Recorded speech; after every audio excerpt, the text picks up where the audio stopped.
Na mtazamaji wa Gift Online TV, na matumaini hujambo. Weekend imeisha, basi tunaweza kupambana katika wiki hii ambayo ipo. Kumbuka leo ni Karume Day. Baadhi ya watu mko majumbani, lakini ndio hivyo, tuzidi kuhakikisha kwamba pia tunapambana katika shughuli za kila siku. Kitumia off kama hii siku kama leo, unakuwa basi na watoto hapo nyumbani, mnasherehekea vizuri na mambo yanakwenda vizuri zaidi. Karibu ndani ya Zoom Sports tuweze kumulika taarifa mbalimbali za kimichezo ambazo zimeweza kupenya au kupenyeza katika anga la kitaifa pamoja na anga la kimataifa. Tuweza kukujuza kinagaubaga vizuri zaidi, na kitaifa tuweza kukujuza kuhusiana na mwenendo wa ligi kuu soka Tanzania bara, kuhusiana na nafasi 4 ambazo zipo hivi sasa kwenye ligi kuu soka Tanzania bara. Lakini pia tuweza kukujuza pia kuhusiana na mchezo mzima wa Al Masry dhidi ya Simba, ambapo Simba atakuwa nyumbani dhidi ya Al Masry, ambapo itakuwa ni mchezo wa marudiano baada ya mchezo wa kwanza kuweza kupoteza Simba kwa mabao mawili kwa 0. Kwa hiyo tutaweza kutarajia na kukujuza yote hapa ndani ya Zoom Sport, ndani ya Gift Online TV. Kimataifa yako mengi pia tutaweza kukujuza wewe, ili kuhakikisha kwamba tunakata kiu ya michezo katika kile ambacho nakitizama. Usisahau kusubscribe, kulike, kushare na kucomment. Jina langu ni Tobias Kisima, lakini nitakuwa naye Eric Keyman hapa tukikujuza yote ya kimichezo. Eric Keyman, tukutana tena wakati mwingine. Bana, mambo ni mazuri. Weekend nyingine tena tunakutana hapa kwa ajili ya kuyazungumza la kimichezo. Weekend imeisha, sijui kwa wapi. Weekend ilikuwa njema zaidi, na kikubwa zaidi ligi kuwepo, basi tunasema kwamba kila kitu kinakwenda vizuri. Unaenjoy kwenye ligi kuu ya Uingereza, unaenjoy kwenye ligi kuu Tanzania bara. Tumeona namna ambavyo weekend ilivyokuwa imechangamka. Kila mtu amekaa kwenye nafasi yake kutokana na kile ambacho yuko nacho. Tumeweza kuona namna ambavyo pale Uingereza timu kubwa pia zikipoteza pointi, Arsenal wakitoa sare, lakini pia tumeona weekend hii kwa pande wa Liverpool majogoo wa jiji wakichezea kichapo dabi ya Manchester United. Pia tumeweza kuona moja kati ya dabi mbovu kabisa kuwahi kutokea kwa siku za karibuni. Lakini kwenye ligi kuu Tanzania bara kuna raha yake katika msimamo wa namna ambavyo ulivyo pale juu, ambapo tutakwenda pia kuzungumza kwa kina zaidi na kuweza kujua kile ambacho kinaendelea huko. Tuseme kipi ambacho kinaweza kikawafelisha baadhi ya timu ndogo kwenye msimamo kutokuweza kufanya vizuri, kwa sababu hatuwezi kutarajia timu ikapanda daraja mwishoni ikaweza kushika nafasi ya kwanza. Sijasema uzungumzie timu, hapana, nataka uzungumzie ni kitu gani hasa kinashindwa kufanyika kati ya timu ambayo inatoka moja kwa moja kwenye championship alafu inapanda ligi kuu lakini inashindwa kuchukua kombe. Kwanza kabisa ni uwekezaji. Pili ni namna ambavyo wanasajili timu. Hii ni changamoto kubwa sana. Unapotoka championship unapanda kwenye ligi kuu, maana kwamba unapaswa kuandaa kikosi ambacho kinaendana na hadhi ya ligi kuu Tanzania bara. Maana umepanda daraja kubwa zaidi tofauti na namna ambavyo ulivyokuwa championship. Usipojiandaa kiukubwa zaidi kwa ajili ya ligi kuu, ambapo huku unakutana na watu ambao tayari wameshazoea ligi kuu mikiki ambao ni tofauti na championship ambao tunaita ni daraja la chini kwa upande wa ligi kuu Tanzania bara. Maana kwamba hautaweza kuendana na kasi ya wale ambao wako ligi kuu Tanzania bara, kitu ambacho kitakusababisha uweze kurudi huku chini. Ndio maana utaona baadhi ya timu zikipanda kwenye ligi kuu Tanzania bara ama kwenye ligi yoyote ile, ikipanda kwenye ligi kuu, basi moja kwa moja wanaachana na wale wachezaji ambao walikuwa nao kwenye championship. Kama ni kubakiza, basi wanabakiza wachache sana, ila asilimia kubwa wanasajili wachezaji wenye experience na ligi hiyo, kutokana na namna ambavyo wanakuwa tayari wameshakuwa matured kuweza kupambana na wenzao kwenye ligi, kutokana na kasi ya ligi inavyokwenda, kutokana na timu ambazo tayari zimeshakaa kwa muda mrefu kwenye ligi. Maana kwamba ili uwe bingwa wa ligi yoyote ile, lazima uwe umeaso sana, lazima umejipanga sana, lazima uwe umeshacheza vizuri nje ya uwanja, ndani ya uwanja, kuanzia swala lazima la kiuchumi, lakini pia aina ya wachezaji ambao uko uko nao pia kwenye timu, uwezo pia ukomavu kwenye benchi la ufundi, lakini pia uwezo wa kutosha na ukomavu kwa upande pia wa eneo la uongozi. Hapa tunasema kwa asilimia kubwa una kikosi ambacho kinakupelekea kwenda kuchukua ubingwa. Nje na hapo utajikuta umerudi championship kwa sababu unakuwa auendani na wale ambao wako kwenye ligi kuu. Sawa, moja kwa moja tuweze kutizama sasa nne bora katika msimamo wa ligi kuu soka Tanzania bara. Tunaona anaanza Yanga kifuatiwa na Simba pamoja na Azam, namba 4 ikishikiliwa na Singida Black Stars FC wakiwa na pointi 50. Nafasi ya 3 Azam 51 pointi. Alafu nafasi ya pili 57 pointi kwa Simba na Yanga kwa pointi 61. Lakini tunaona ukiangalia katika timu ambayo imecheza michezo michache bila shaka ni Simba. Ambao amecheza michezo 22. Yeah. Labda ungegusia tu kimtazamo wako kuhusiana na msimamo huu vizuri kuhusiana na nne hizi bora. Ukitizama namna ambavyo msimamo wa ligi kuu Tanzania bara ulivyo, katika nafasi ya kwanza mpaka nafasi ya 4, utagundua kwamba kuna timu ambazo tayari zimetengeneza standard yao. Kuna timu ambazo tayari zimetengeneza bato zao. Hapa tunazungumza ubingwa wa ligi kuu Tanzania bara. Kuna bato iko hapa kati ya Simba Sports Club pamoja na Young Africans, ambao Young Africans ndio vinara wa ligi hiyo, lakini pia ndio mabingwa watetezi wa ligi hiyo. Hawa wanajipa nafasi ya kwanza kwa sababu tayari ubingwa wana umiliki wao. Maana kwamba tunakuja sasa kutazama katika issue ya namna ambavyo wanauelekea kuutetea ubingwa wao. Hapa tunaona utofauti wa pointi ni tofauti ya pointi 4, lakini kwa upande wa Simba wana mechi moja mkononi dhidi yao, lakini Young Africans wanakwenda tena kucheza mechi yao nyingine kwa siku hii ya leo dhidi ya Wagosi wa Kaya Coastal Union. Wanakuwa wanatengeneza gap ya pointi ya mechi hizi 2 dhidi ya Simba Sports Club. Maana kwamba hapa utofauti wa mechi 2 ina depend pia na namna ambavyo matokeo atakayoyapata kwa siku hii ya leo dhidi ya Wagosi wa Kaya Coastal Union.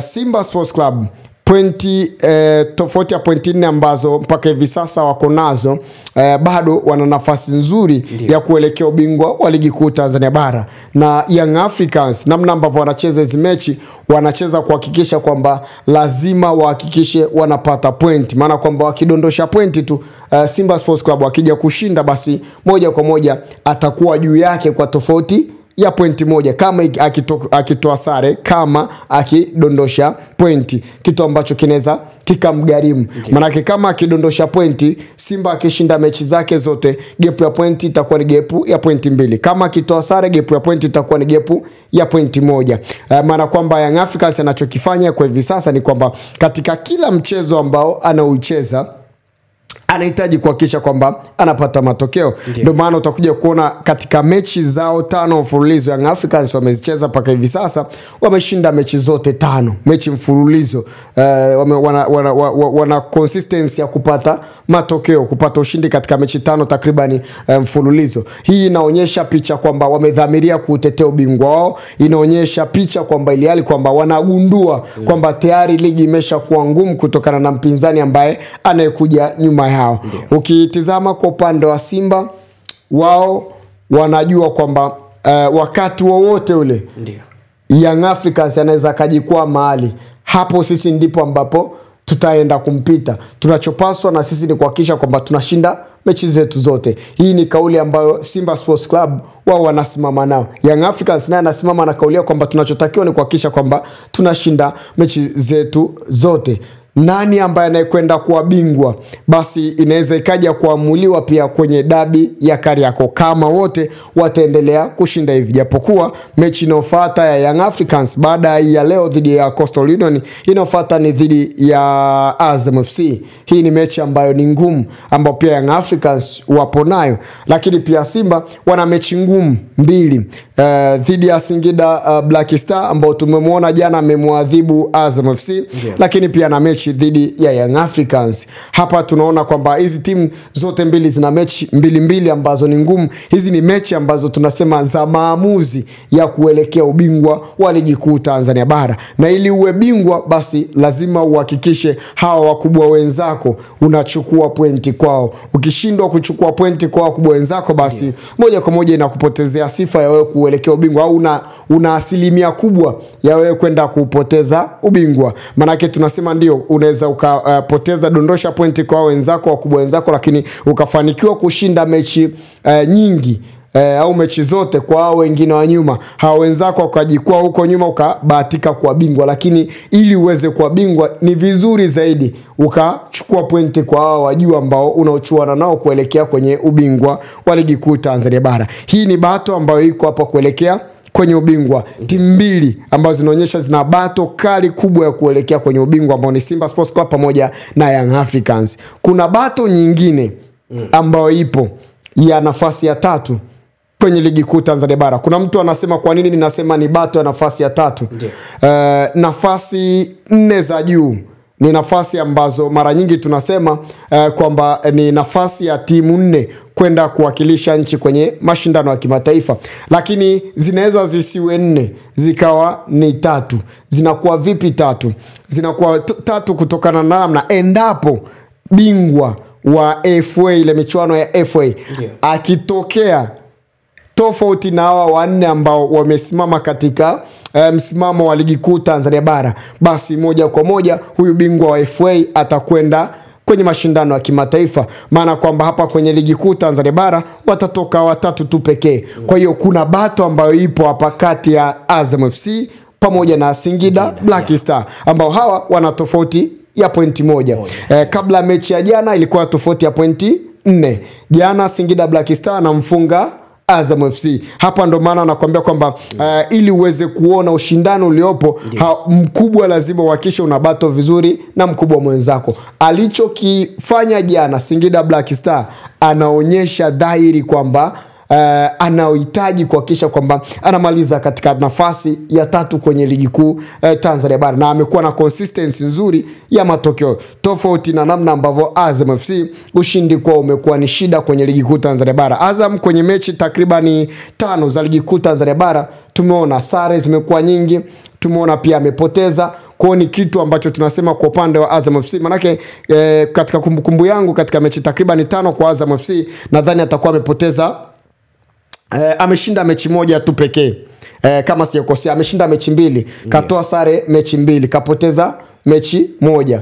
Kashinda mechi 2, katoa sare mechi 2, kapoteza mechi 1. Hizi ni dalili ambazo zinakuonyesha kwamba timu ya namna hii ambayo haina consistency ya kushinda kila mchezo ni ngumu sana kwenye kuelekea ubingwa. Maana kwamba asilimia kubwa anapaswa kuhakikisha kwamba anapambana kubakia katika nafasi ya 2 ama nafasi ya 3 katika msimamo mwa ligi kuu Tanzania bara, na ya 2 inaonekana kwa ngumu kutokana na wao wakubwa wawili namna ambavyo wanavyokwenda.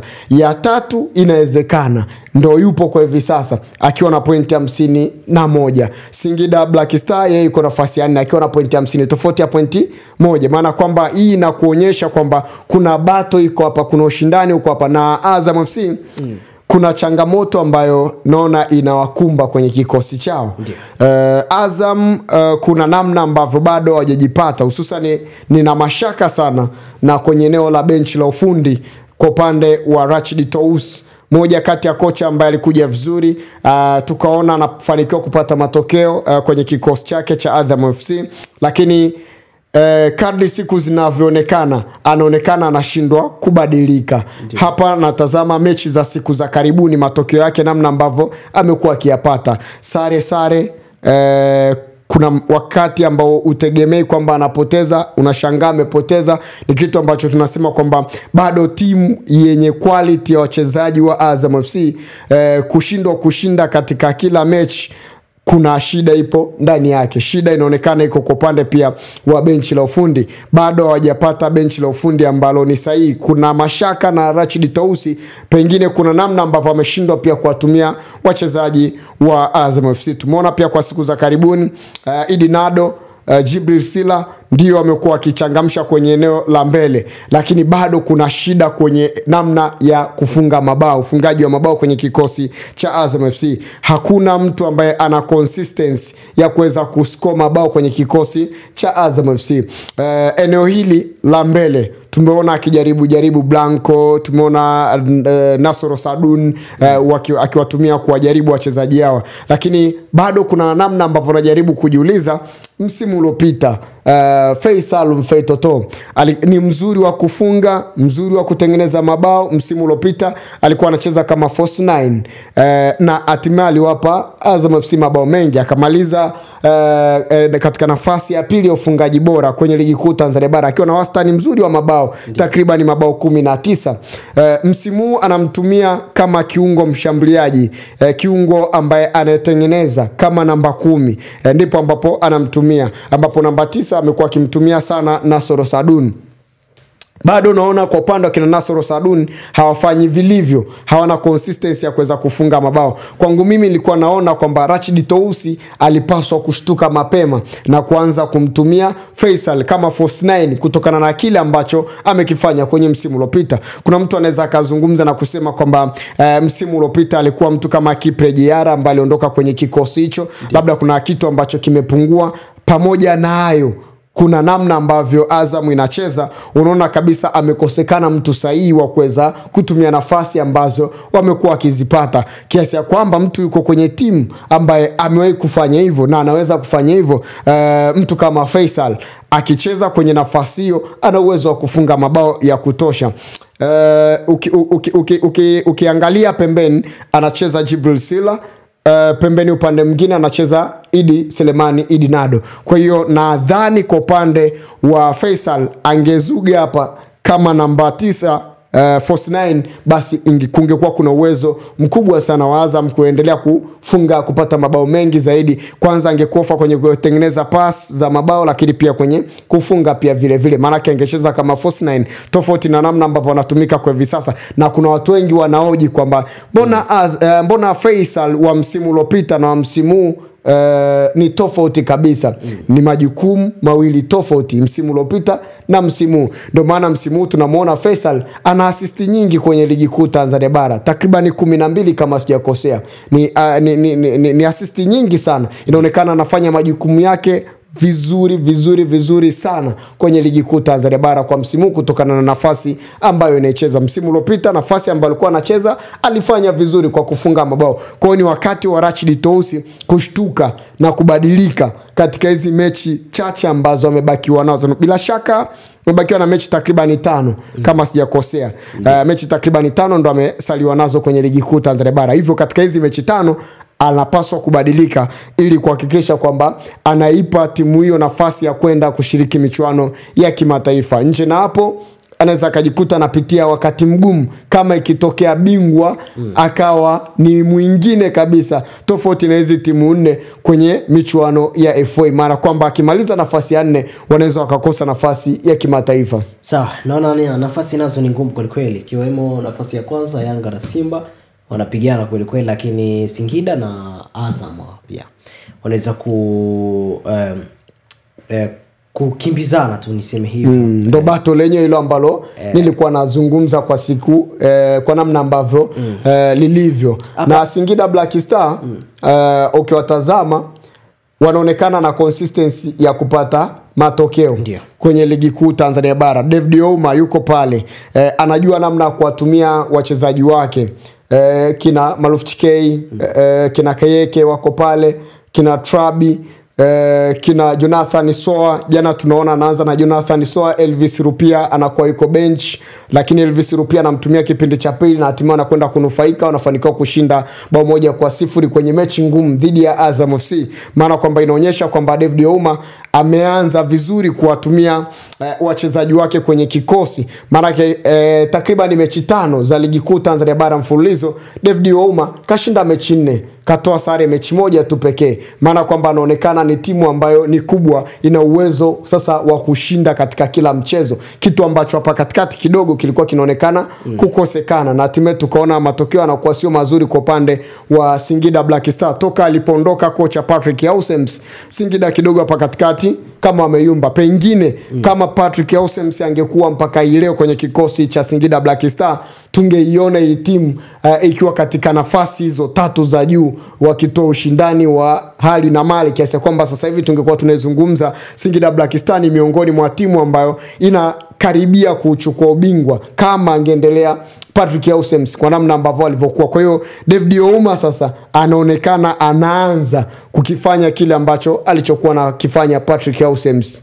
Sawa, maoni yako hapa kuelekea ukingoni maana ni ukingoni wa msimu sasa hivi.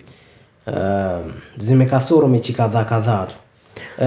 Yapi maoni yako kuhusiana na msimamo? Namna ambavyo msimamo wote ulivyo kwenye ligi kuu Tanzania bara, ni kwamba nazidi kuionea huruma Ken Gold, ambayo imeendelea kubakia katika nafasi ya 16 na wameendelea kubakia na zile pointi zao 16 ambazo walikuwa nazo takriban mechi 4 zilizopita huko nyuma. Kwa hiyo mechi 3 kama sijakosea zilizopita ambazo wameendelea kubakia nazo mpaka hivi sasa, pointi 16, nafasi ya 16, mechi ambazo wamecheza 25. Kuna changamoto ambayo wanaipata. Ken Gold, namna ambavyo mechi zimesalia paka hivi sasa, wamesalia na mechi takriban 5, ukitengeneza gepu ambalo wako nalo na timu ya Kagera Sukari, timu ya Tanzania Prison. Maana Tanzania Prison ndio wako nafasi ya 15 katika msimamo wa ligi kuu Tanzania bara. Hii ni shida kwa upande wa Ken Gold. Gepu ya pointi dhidi yao ni gepu ya pointi takriban 4 ama 5 kama sijakosea. Lakini ukiangalia gepu ya pointi na Kagera Sukari ambao wako nafasi ya 14 ambayo iko kwenye kile kijedwali cha playoff, ni gepu ya pointi 6. Maana kwamba wanaonekana rhythm yao ya ushindi imeanza. Ukimtazama Kagera Sukari ndio kapoteza mechi ya jana, lakini fuatilia mechi zake 3 za nyuma alivyocheza, kuna kitu kinaonekana kimebadilika kwao. Hawahitaji kushuka daraja mpaka hivi sasa. Juma Kaseja kuna kitu amekibadilisha kwenye kikosi chake. Lakini kwa upande wa Ken Gold wenyewe, namna ambavyo walifanya usajili kwenye dirisha dogo, kila mtu alianza kuona kwamba ni wakati sahihi kwa upande wa Ken Gold kubadilika kutoka huko chini kwenda kwenye nafasi za juu, kutokana na aina wachezaji ambao waliosajiliwa. Bwenzi tumeona kazi yake, namna ambavyo alikuwa anacheza, lakini pia watu walivyosikia Bernard Morrison anakwenda pale, Obrey Chiru akaenda pale, Kelvin Yondan kaenda pale, watu moja kwa moja wakajua kwamba ni wakati sahihi sasa kwa upande wa Ken Gold kubadilika kutoka nafasi za chini kwenda katika nafasi za juu. Kitu ambacho kimekuwa tofauti kabisa. Wakati wamesajili kidogo mwanga ulianza kuonekana, watu wakasema hii moja kwa moja, mimi mwenyewe nilianza kuamini kwamba Ken Gold wanaweza wakatoka huku chini kama wakienda hivi. Lakini ukitazama mechi 3 za siku za karibuni, ama mechi takribani 4 za siku za karibuni, utakuja kuona kwamba wametoa sare hapa takriban mechi 3, lakini tayari wamepoteza mechi takriban 2 mfululizo. Maana kwamba hawajafanikiwa kushinda katika mechi hizi 5. Kwa timu ambayo inahitaji kujinasua kushuka daraja, hii ni hatari kwa upande wao. Sikuona manufaa ya wao kumchukua Bernard Morrison, moja kati ya mchezaji ambaye alikuwa na injury toka kwenye kikosi cha FAR Rabat ya kule Morocco. Walimchukua, ndio watu wakasema kwamba pengine kuna kitu ambacho anaweza kukibadilisha. Mwenyewe niliamini hivyo. Injury kwake imekuwa ni shida, maana kwamba walimchukua mchezaji akiwa injury na hata wasaidia, na lengo lao ilikuwa ni kuhakikisha kwamba wanamchukua mchezaji ambaye atakuja kuwasaidia kuwatoa huku chini na kuhakikisha kwamba wanabaki kwenye ligi kuu Tanzania bara. Maana kwangu mimi kulikuwa hakuna haja ya kumchukua mchezaji ambaye wa kumsubiria apone. Bora hiyo pesa ambayo walimchukua Bernard Morrison wangezunguka wakatafuta mchezaji mwingine mwenye quality ambaye angeweza kuisaidia Ken Gold kutoka sehemu moja kwenda sehemu nyingine. Manake walikuwa wanahitaji mtu zaidi wa kuweza kufunga pale mbele. Tunaona wamempata Bwenzi pekee atoshi, Obrey Chirwa pekee pia atoshi kuna namna pia walipaswa kuongeza katika hili. Waliokuwa wanamtegemea Bernard Morrison ndio hivyo tena, tunaona shida kwake imekuwa ngumu kuweza kurejea uwanjani, na yeye mwenyewe namna ambavyo aliojua pia kwa siku za karibuni alisema kwamba bado hajawafiti kuweza kurudi uwanjani, maana kwamba haya ni makosa kwa upande wa uongozi wa kikosi cha Ken Gold kwenda kumsajili mchezaji ambaye yuko injury, ambaye hawezi kuwasaidia katika nyakati ambazo nyinyi mnahitaji kujinasua kutokushuka daraja. Moja kwa moja tunapoa nguvu na maji ya uzima, mtazamaji, kama unavyoona hapa, na maji haya yanapatikana katika huduma ya Mlima Moria tu na sio sehemu nyingine. Kumbuka huduma ya Mlima Moria Ministry inapatikana Msasani maili 6. Ili uweze kufika katika huduma ya Mlima Moria moja moja, kama unatoka Moshi utashukia kituo cha Msasani mbele kidogo ya Kibosho Road, alafu utasogea mbele kidogo utaona bango la huduma ya Mlima Moria Ministry. Ukishuka na barabara hiyo utafika katika huduma ya Mlima Moria Ministry. Lakini kama unatoka barabara ya Arusha mbele kidogo ya maili 6 utashukia kituo cha Msasani, utavuka barabara utasogea mbele kidogo pia utaona bango la huduma ya Mlima Moria. Na kumbuka siku za ibada ni siku ya Jumatano, siku ya Ijumaa pamoja na siku ya Jumapili. Siku ya Jumatano na siku ya Ijumaa ni kuanzia majira ya saa 8 mpaka majira ya saa 11, lakini siku ya Jumapili ni kuanzia majira ya saa 6:30 mpaka majira ya saa 10:30 za jioni. Karibu katika huduma ya Mlima Moria Ministry. Cayman.